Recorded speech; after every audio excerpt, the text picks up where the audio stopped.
Hello everyone, today we will discuss about chapter lines and angles. तो already मैंने आपको एक वीडियो सेंड करी हुई थी लाइंस एंड एंगल चैप्टर की, उसका मैंने वहाँ पे बेसिक करवाया था।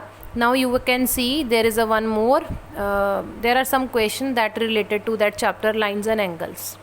तो लाइंस एंड एंगल्स में आपको क्वेश्चन किस टाइप के आएंगे और आपने कैसे सॉल्व करना है। Suppose there is a one question, आपको फिगर गिवन है और इस फिगर में आपको क्या गिवन है, ये आपको जस्ट सिंपल यहाँ पे ये एंगल 1 गिवन है 3x, एंगल 3 गिवन है 2x एंड एंगल 5 आपको गिवन है x। ओके, तो we have to find the value of x। इस टाइप का क्वेश्चन आ सकता है, मे बी किसी और टाइप का भी क्वेश्चन आएगा, that also I will explain you. Now see, check करो, जैसे मैंने आपको बताया था वर्टिकली ऑपोजिट एंगल प्रॉपर्टी क्या होती है। अगर यहाँ पे एंगल 1 3x है, सी अगर यहाँ पे एंगल 1 कितना है 3x, ठीक है, एंगल 1 कितना है 3x, उसके सामने वाला अपोजिट एंगल कौन सा है 4, तो 4 भी क्या होएगा 3x। यहाँ पे आपको पहले first of all step number 1 क्या होता है जब भी हम क्वेश्चन सॉल्व करते हैं ज्योमेट्री का, first of all make the figure के आपको हाफ मार्क्स मिलेंगे बेटा, स्टेप मार्किंग होती है इसमें, half marks for the figure. Okay, step number 2 आपको जो गिवन है, गिवन क्या है यहाँ से जो 2 भी सिंपल हमें दिख रहा है यहाँ पे, angle 1 is 3x, angle 3 is 2x and angle 5 is x, जो हमने लिख लिया हुआ है ऑलरेडी, ये आपने लिखना है। नेक्स्ट स्टेप हमने फाइंड क्या करना है, we have to find the value of x only. Okay, उसके लिए क्या करना पड़ेगा, स्टेप नंबर 1 ध्यान से देखना, जो हमने प्रॉपर्टी यूज़ करनी है यहाँ पे vertically opposite angle, that property already I explained you in the previous video. Vertically opposite angles कौन से होते हैं, जो एक दूसरे के क्या होते हैं सामने। सपोज आप चेक करिए एंगल 1 के सामने वाला एंगल कौन सा है 4, एंगल 1 अगर 3x है तो एंगल 4 भी क्या होएगा 3x। If angle 1 is 3x, 4 भी कितना होएगा 3x। रीज़न क्या है यहाँ पे, ये कौन से एंगल है वर्टिकली ऑपोजिट एंगल, एक दूसरे के क्या है ऑपोजिट। ये आपने रीज़न अगर नहीं लिखा तो हाफ मार्क्स इसका डिडक्ट होना है, एटलीस्ट 3 to 4 मार्क्स का ये क्वेश्चन आ सकता है जिसमें इतने सारे एंगल्स हमने फाइंड करने हैं। Okay, if angle 1 is 3x, angle 4 will be also 3x and reason is because of these two are vertically opposite angles। Okay, अगर ये वाला एंगल 1 एंगल 4 के वर्टिकली ऑपोजिट है तो चेक करते हैं कोई और एंगल किसी और के ऑपोजिट है, येस ऑफ कोर्स नॉट। यहाँ पे चेक करो, ये एंगल 2 है, एंगल 2 के ऑपोजिट कौन सा angle 5। If angle 5 is x, if angle 5 कितना है x है तो एंगल 2 भी कितना होएगा x होएगा। ओके, इफ़ एंगल 5 कितना है आपका x है तो एंगल 2 भी कितना होएगा x। नेक्स्ट थिंग आगे क्या है यहाँ पे एंगल 6 और एंगल 3, एंगल 6 के ऑपोजिट कौन सा एंगल है तो यहाँ पे 3। अगर एंगल 3 कितना है 2x तो एंगल 6 भी क्या होएगा बेटा, एंगल 3 के ऑपोजिट कौन सा एंगल है 6।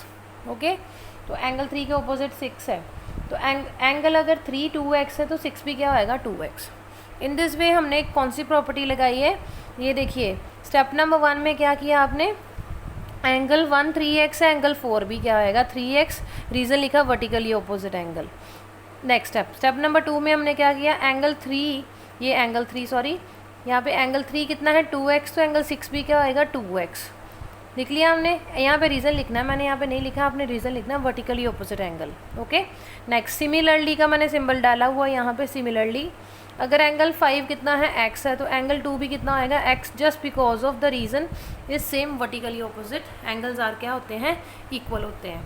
ओके, नाउ हमने क्या फाइंड करना, we have to find the value of x।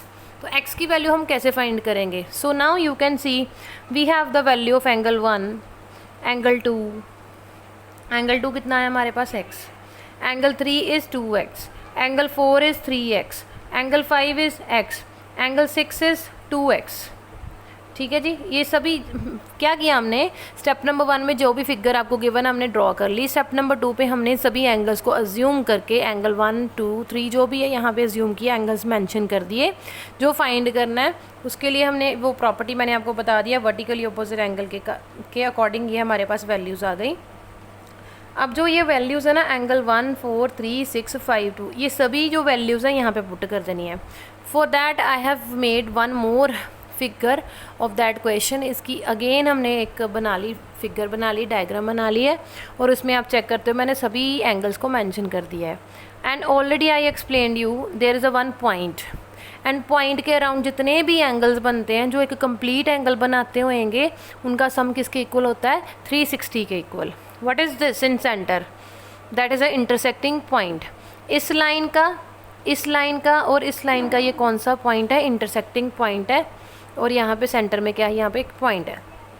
तो एक पॉइंट के अराउंड जो एंगल एक कंप्लीट एंगल बन रहा है ये, क्योंकि ये देखिए 1 से स्टार्ट हो रहा है, एंगल 1 से स्टार्ट हो रहा है, 2 3 4 5 6 एंड यहाँ पे फिर से आके यहाँ पे क्या कर रहा है, मीट कर रहा है। इट मीन्स ये क्या बना रहा है, एक पॉइंट के अराउंड एक क्या कर रहा है, यहाँ पे कंप्लीट एंगल बन रहा है।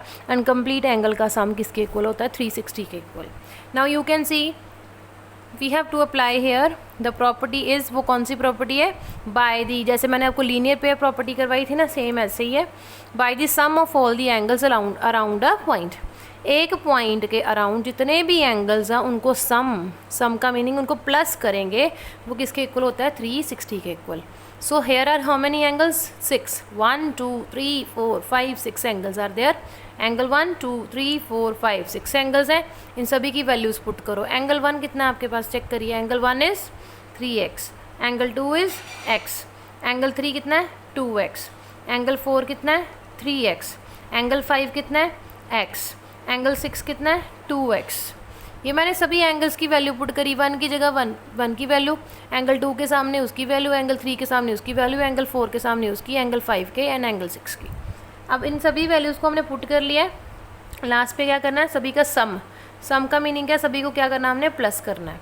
प्लस करें 3 + 1 4, 4 + 2 6, 6 + 3 कितना बना, 6 + 3 9, 9 + 1 10, 10 + 2 12, ये कितना आ गया हमारे पास 12x। क्योंकि सभी के साथ x है, वेरिएबल कौन सा x है, तो आपने वो इसको एज इट इज़ लिखना है, विच इज़ इक्वल्स टू 360। हमें किसकी वैल्यू चाहिए, we want the value of x की वैल्यू के लिए क्या करना पड़ेगा, x को रहने दीजिए एज इट इज़, और ये जो 12 यहाँ पे जो मल्टीप्लाई हो रखी हुई है, बेटा एक माइंड में रखना एक चीज़, जब भी हमारे पास इक्वल टू का सिंबल होएगा और दोनों साइड पे जब भी कोई वैल्यूज़ हैं, अगर कोई टर्म मल्टीप्लाई हो रही है इधर आके क्या हो जाएगी, यहाँ पे डिवाइड हो जाएगी।